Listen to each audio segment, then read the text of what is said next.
Magandang gabi, Luzon, Visayas at Mindanao. Narito na ang nagkakaisa at pinakamalawak na pagbabalita. Sa pangunguna ng Presidential Communications Office na kinabibilangan ng Philippine Information Agency, Philippine News Agency, Presidential Broadcast Service Radyo Pilipinas, IBC at PTV. Mula sa PTV, ako po si Sheila Salaysay. Ihahatid namin ng mga komprehensibo at mahalagang balita mula sa iba't ibang bahagi ng bansa. Mula sa PTV, ako po si Joshua Garcia. Ito ang Balitang Pambansa. Ngayong gabi sa Balitang Pambansa, bilang ng mga nabiktima ng paputok, umabot na sa 188. Ligtas na pagsalubong sa taong 2025, itinutulak ng Health Department. Mga gagamitin ng mga doktor sa mga biktima ng paputok, silipin. Civil Aviation Authority of the Philippines, tiniyak ang supply ng kuryente sa mga paliparan sa pagsalubong sa bagong taon. Mga dayuhang POGO workers, hanggang ngayon na lang ang palugit para umalis ng bansa. Illegal na POGO, hahabulin ng mga otoridad. At Thanksgiving procession para sa itim na Nazareno, isinagawa. Una po sa ating mga balita, ilang oras na lang ay bagong taon na. Pero tuloy pa rin ang buhos ng mga bumibili ng paputok sa Bocaue, Bulacan. Ang detalye sa Balitang Pambansa ni Rod Lagusad ng PTV Manila Live. Rod, kumusta dyan? Joshua, ngayong besperas ng bagong taon ay may mga last minute pa rin na namimili ng mga paputok dito sa Bocaue, Bulacan. Ito'y lalot bahagi na ng kanilang tradisyon na maingay na salubungin ang bagong taon. Galing pa ng Tondo sa Maynila si Billy at dinayo ang Bocaue para bumili ng mga paputok ngayong besperas ng bagong taon. Tradisyon na anya nila na laging nagpapaputok tuwing magpapalit ang taon, kaya kapansin-pansin ang dami ng mga paputok na kanilang binili. Para sa amin, hindi talaga mawawala. Parang panatana, every year ganun talaga. Mas maingay, mas maganda, mas maswerte. Papasok yung mga good fortune. Kasama sa mga binili nila ay ilang rounds ng sawa, aerial fireworks at mga fountain. Humabol din na bumili ng mga paputok si Billy na taga Quezon City. Pero medyo tipid muna siya ngayong taon sa pagbili ng paputok. Usually talaga dito ako bumibili. Ngayon lang nagka-oras na bumiyahe ng Bocaue. Tapos uwi na ulit ng Manila. Kasama naman sa binili niya ay sawa at kwitis. Dalawa lang sila sa mga walang patid na mga mamimili ng paputok dito sa Bocaue. Ayon sa tinderang si Dayan, December 29 pa lang ay marami nang bumibili sa kanila. Kasama na dito ang mga una nang nag-order. Madami pa rin pong tao ngayon na hindi nang ubos. Parang ganitong rush hour po talaga, dagsaan po yung tao. Tingin ko po mas dadami pa kasi alam naman po natin may mga Pilipino. Pagka ganyan rush hour, doon dumadating, doon humahabol. Anya, may ilan na nagmahal ang presyo habang iba naman ay nagmura. Pinakamabenta sa kanila ay ang aerial fireworks. Naglalaro mula sa 550 pesos habang ang pinakamahal ay nasa 45,000 pesos. Depende sa bilang ng shots na meron ito. Ang fountain ay mabenta rin na mabibili mula 3 for 100 pesos ang pinakamaliit habang nasa 1,500 pesos ang presyo ng pinakamalaking fountain. Habang ang sikat na sawa ay nasa 180 pesos ang pinakamura. Malakas naman yung benta ngayon compare po dati. Parang pandemic pa po. Parang mahigpit pa. Pero ngayon po, mas okay yung bentahan. At para matiyak na ligtas ang pagbebenta ng paputok ay may mga nakahandang fire extinguisher sa kanilang tindahan at sinasaway ang mga nagsisigarilyo sa lugar. Bukod pa dito ay may nakaabang na bumbero sa lugar mula sa Bureau of Fire Protection. Samantala, naging maluwag ang daloy ng mga sasakyan sa Balintawak Toll Plaza sa NLEX at tuloy-tuloy lang ang pagdaan ng mga sasakyan dito. May bahagya lang pila para sa cash lane pero kapag nakalagpas na dito ay mabilis na ang biyahe. Pero paglabas sa Bocaue exit ay may kabagalan na ang daloy dahil sa mga maraming mamimili sa lugar. At para maibsan ito ay may mga traffic enforcer na nagmamando ng traffic sa lugar. Joshua, sa mga oras na ito, makikita nyo dito sa aking likuran, isa sa mga tindahan dito sa Bocaue, Bulacan na may mga namimili pa rin, less than 6 hours bago natin salubungin ang taong 2025. Para sa mga habol pa dito sa Bocaue, Bulacan, good news kasi maaaring tumawad, especially yung mga bibili ng maraming paputok ngayong gabi. Pero dapat bilisan dahil may mga alas 8 pa lang o alas 10 ng gabi ay magsasara na yung mga tindahan dito sa Bocaue, Bulacan. Balik sa iyo, Joshua. Yan, pwede pang humabol. Maraming salamat, Rod Lagusad ng PTV Manila. Bahagyang tumaas ang bilang ng firecracker-related injuries na dinala sa East Avenue Medical Center ngayon kumpara noong nakaraang taon. Ang detalye sa balitang pambansa ni Gab Villegas ng PTV Manila.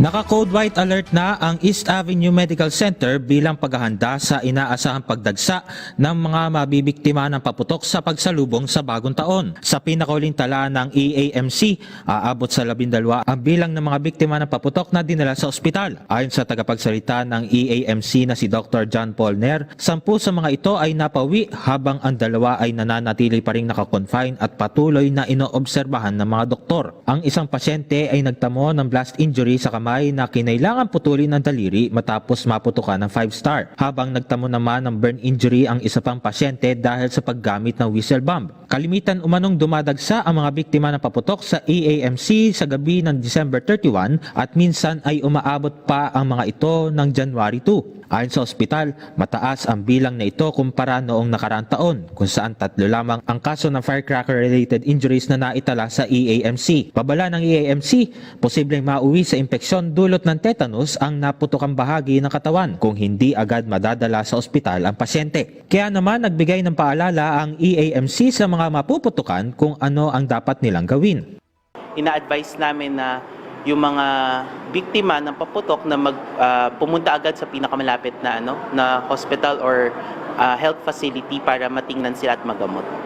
Maliban sa mga biktima ng paputok, binabantayan rin ng EAMC ang kaso ng mga na-stroke. Ayon sa datos ng DOH mula December 22, aabot na sa 103 ang bilang ng mga na-stroke at inatake sa puso. Ang labis sa pag-inom ng alak at pagkonsumo ng pagkain ang isa sa mga tinitignan dahilan sa pagkakaroon ng holiday heart syndrome.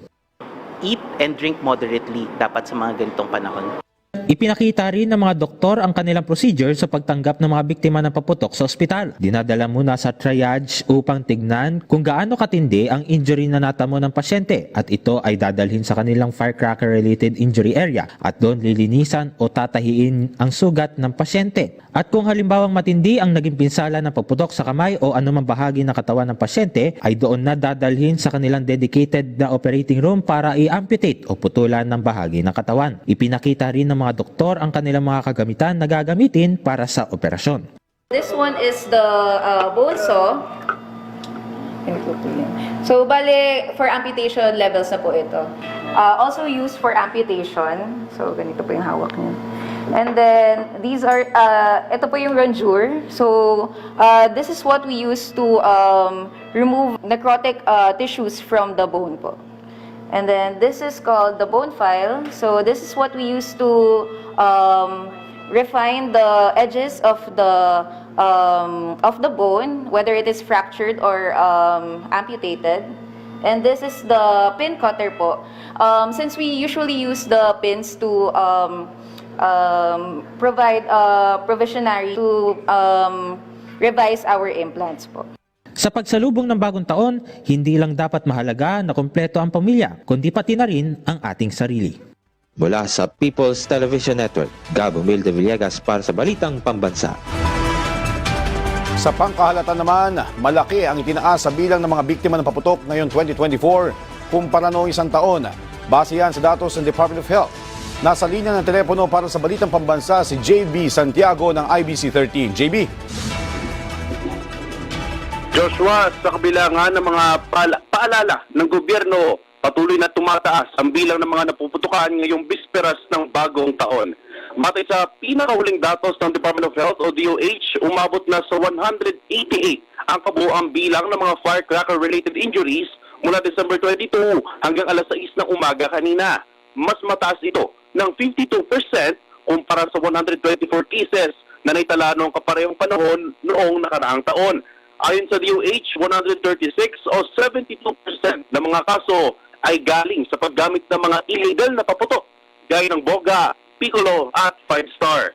Samantala dito sa East Avenue Medical Center, nasa 12 cases na ang naitala nila mula noong December 21. Wala pang naipapadalang manaputukan ngayong araw. Nananatiling nakastandby ang doktor at nurse sa FWRI o yung Fireworks-Related Injuries Consultation Area para sa inaasahang pagdating ng mga firecracker victims mamayang gabi. Joshua, paulit-ulit na paalala ng DOH sa publiko, umuwas na lang sa paggamit ng paputok at maghanap na lang ng alternatibong pampaingay gaya ng turotot o music para iwas disgrasya. Yan mo ang latest mula rito. Balik sa inyo, Joshua. Maraming salamat, JB Santiago ng IBC 13. Libo-libong nakumpiskang boga at ilegal na paputok ang sinira ng Bicol PNP sa Camp General Simeon Ola kanina. Ayon sa pulisya, mahigit 1,000 boga at mahigit 1,500 ipinagbabawal na paputok ang kanilang narecover mula sa iba't ibang lalawigan sa rehiyon mula nang ilunsad ang Oplan kontra boga noong December 1. Siniguro naman ng mga pulis na tuloy-tuloy ang kanilang pagpapatrolya at sa publikong tangkilikin ang mga iligal na paputok. Bago matapos ang taon, ilan sa mga mamimili sa Cebu ang patuloy na humahabol para makapag-shopping. Patok na patok ang mga customized t-shirts na may nakaimprentang iba't ibang disenyo sa pagsalubong ng New Year sa presyong 250 pesos. Ay pwede ka na nga rin magpalagay ng pangalan sa t-shirt. Samantala sa South Road Property, sari-saring uri ng paputok naman ang nakadisplay na mabibili. Bagamat kakaunti pa lang ang bumibili ng mga paputok, ay umaasa naman ang mga nagbebenta na mas dadagsa ang maraming mamimili ngayong gabi. At siniguro naman ng LGU ng Cebu City at maging ng City Disaster Risk Reduction and Management Office na nakaalerto ang lahat ng kanilang personnel para masigurong ligtas at matiwasay ang pagsalubong sa year 2025. Samantala, kumustahin naman natin ang sitwasyon dyan sa Luneta Park sa Maynila, kung saan maraming pamilya ang piniling dyan salubungin ang bagong taon. Ang detalye sa Balitang Pambansa ni Crizel Insigne ng IBC 13. Crizel? Shita pati tigil yung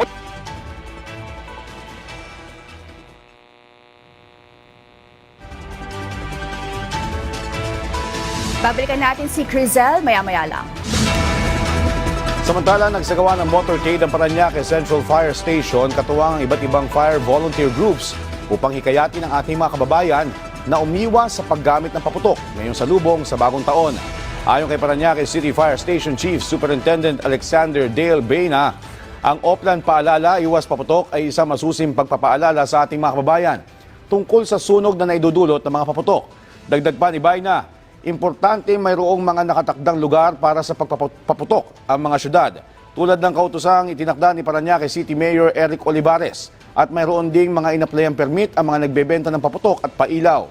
Git pa ni Bayna, may mga pwedeng gamiting alternatibo sa mga paputok kung paingay at pailaw rin lang naman ang pakay sa salubong ng bagong taon.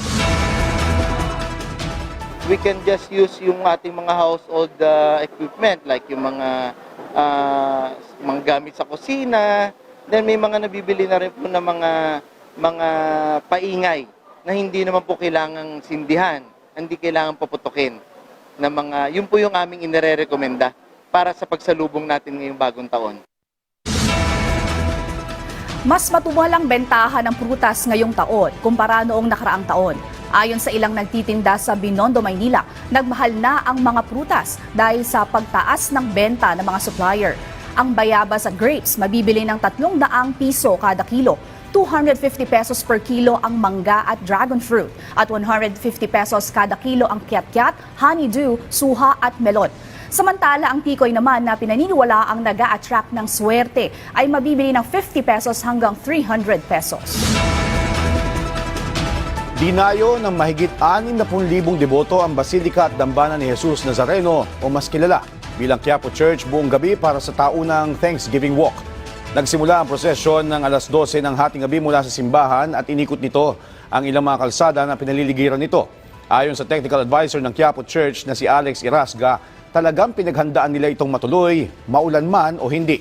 Binigyan din ni Irasga na isang pagbibigay pugay at pag-aalay ng pasasalamat sa buong may kapalang Thanksgiving procession na ito para sa lahat ng dumaan sa buong taon.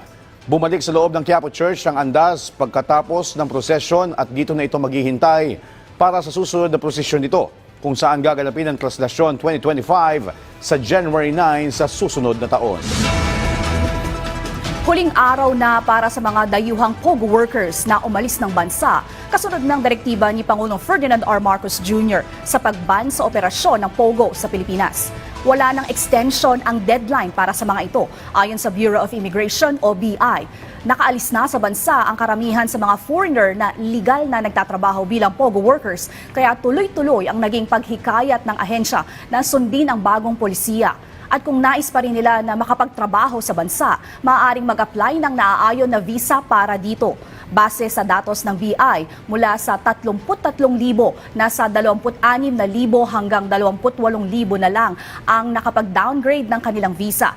Habang sa mga mananatili sa Pilipinas, lagpas sa deadline, maaari na ang mga itong mapadeport. Sa pagpasok ng bagong taon, nakatuon na ang BI para habulin ang mga foreign nationals na kabilang sa maliliit na operasyon ng POGO sa bansa. Nilinaw ng Department of Budget and Management o DBM na hindi makakaapekto ang mga vinito ng mga proyekto kasabay ng national budget na nilagdaan ni Pangulong Ferdinand R. Marcos Jr. para sa taong 2025. Ayon kay DBM Undersecretary Goddess Hope Libiran, nakasaad sa National Expenditure Program na mismong mga ahensya ang nagsabi na hindi pa handa para sa implementasyon ang mga vinito na proyekto, partikular na sa Department of Public Works and Highways o DPWH. Paliwanag ni Libiran, dumaan ito sa masusing pag-aaral kasama ang mga implementing agency para matiyak na tama ang paglalaanan ng pondo para sa susunod na taon. Maliban sa mga vinito ni Pangulong Ferdinand R. Marcos Jr., ipinaliwanag rin ni Libiran ang ilang programa gaya ng AKAP mula sa DSWD na inilagay sa conditional implementation. Ito anya ay para matiyak na mapapakinabangan ito ng mga tunay na nangangailangan nating mga kababayan at hindi magamit sa ibang propaganda sa politika. Ayon sa DBM, nananatiling prioridad na tututukan ng National Budget 2025 ang sektor ng edukasyon, infrastruktura, social services, kalusugan at agrikultura. Ito pong mga binito kasi na items, karamihan po dito ay hindi kasama doon sa proposed President's Budget, yung tinatawag po natin na National Expenditure Program, kung saan nakalagay yung mga proposed projects, infrastructure projects ng mismong mga implementing agencies like DPWH or MMDA. Ngayon, binusisi po kung ano yung mga projects na yon na hindi naman kasama doon sa NEP, tiningnan kung alin doon yung mga implementation ready, alin yung mga hindi pa talaga may implement, alin yung mga ambiguous. So yung mga lumabas na hindi pa talaga implementation ready or ambiguous projects, yun po yung tinanggal.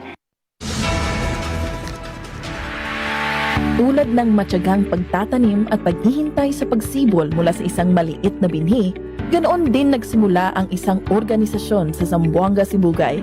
Si Larry Valenciano ay ang chairman ng Bato Farmers Cooperative sa CI Zamboanga, Sibugay. Ikinuwento niya kung paano nagsimula ang kanilang organisasyon noong 1991 bilang isang Farmers Association at naging isang kooperatiba noong 1994 na may 26 na mga miyembro. Sa una, nagsugod may as a Farmers Association, mainly sa among mga members was to invest in rice industry. And when we discovered that the calamansi industry is more profitable than rice, then we shift to the calamansi industry. Mula sa kanilang simpleng pagsisimula sa pagtatanim ng palay at kalamansi, pinalawak na nila ang kanilang saklaw sa ibang mga produkto.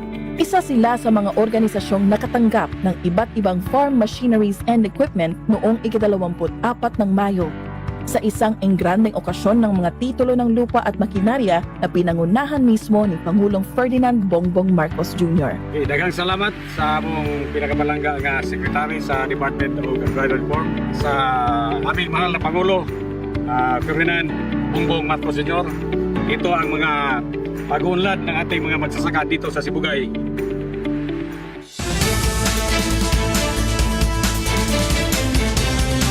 Namahagi ang local government unit ng Family Packs sa mga naapektuhan ng pagguho ng lupa sa Lopez, Quezon. Para sa detalye, nasa linya ng telepono si Carmi Isles ng Radyo Pilipinas, Lucena. Carmi? Sheila, hygiene kit, sleeping kit at kitchenware. Ilan lamang yan sa ipinamahagi ng Office of Civil Defense o OCD Calabarzon sa mga naapektuhan ng pagguho ng lupa sa Barangay Matinik, Lopez, Quezon. Pinangunahan ng Lopez MD RRMO ang pamamahagi ng family packs sa 55 pamilya na naapektuhan ng pagguho. Noong nakaraang linggo naman ay nakatanggap din sila ng emergency shelter assistance mula naman sa Department of Social Welfare and Development o DSWD. Una nang nangako ang Quezon Provincial Government at lokal na pamahalaan na hahanapan nila ng bagong tirahan ang mga naapektuhang residente sa Barangay Matinig. Mula sa Radyo Pilipinas Lucena, Carmi Isles para sa Balitang Pambansa. Maraming salamat, Carmi Islas ng Radyo Pilipinas. Ayon sa PHIVOLCS, bagamat posible na konektado sa Manila Trench ang mga naranasan lindol kamakailan sa Ilocos, ay wala itong koneksyon sa West Valley Fault.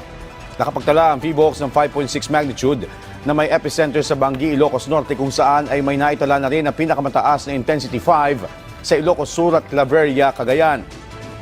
Nakapagtala rin ng siyam na aftershocks na may pinakamataas na magnitude 3.9. Paliwanag pa ng PHIVOLCS, posible pa na masundan ng mga lindol pero hindi lang sa Manila Trench kung hindi maging sa ibang active trench ng bansa. Samantala, nananatili pa rin sa Alert Level 3 ang Bulkang Canlaon habang Alert Level 1 para naman sa Bulkang Mayon at Taal Volcano. Manatiling handa at dapat may kaalaman tayo tungkol sa lindol, tsunami and volcanic hazards. Kailangan natin alamin ang mga safety protocols para sa lindol tulad ng duck, cover and hold.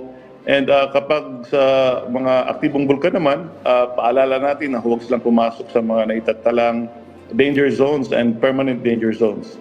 Patuloy po nilang subaybayan ang mga opisyal na ulat mula sa aming opisina para sa ligtas at mapayapang bagong taon. Tampok ngayon sa Baguio City ang isang robot na gawa mula sa mga spare parts. Bumilib naman ang mga nakakakita. Kung bakit, alamin natin yan sa Balitang Pambansa ni Clint Isvan Totanes ng PIA Cordillera.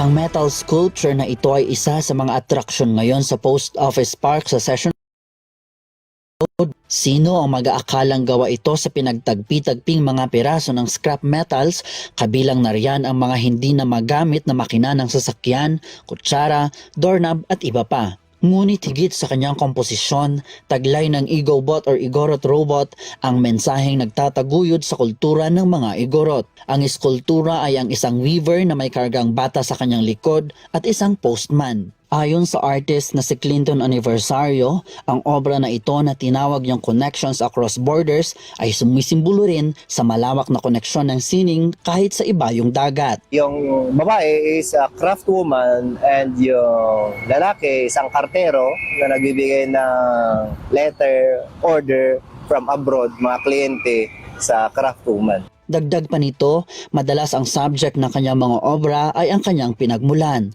Tubo ito ng Basao Mountain Province. Umaani naman ang eskultura ng paghanga mula sa mga bisita at residente. Very artistic and then good po for recycling po yung mga materials. Sana mas dumami pa po. And then mas mapalago pa at saka makilala.